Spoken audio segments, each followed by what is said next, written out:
Real quick, I want to give a bit of context to this video. Back in the summer of 2019, I had been visiting some of the Universal Studios parks and I had noticed one of these. It was advertising that certain designs on each of the machines were going to be retired later that summer and that they'd be replaced with new ones. Well, months and months and months went by and they finally were replaced with some new designs. And I eventually, earlier this year, did put out a video where I reviewed all the new designs. You can actually check out up here if you want to take a look at that video. So all the machines were swapped out except for one. Do you remember this machine?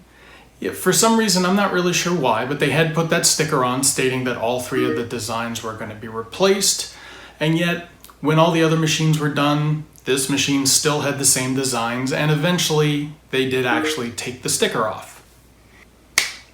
That is until now. So just recently I was over at Universal Studios checking out their makeshift Halloween Horror Nights, which takes place during the day, and there's only 2 houses, but it's still a really cool event, but that's besides the point. So on one of these visits, I did head over to Islands of Adventure just to check things out. I cut through this store, and I did a double take when I noticed that the machine had actually finally changed their designs. So that's what's happening with this. I hope you enjoyed the video. Thanks as always, and keep on pressing.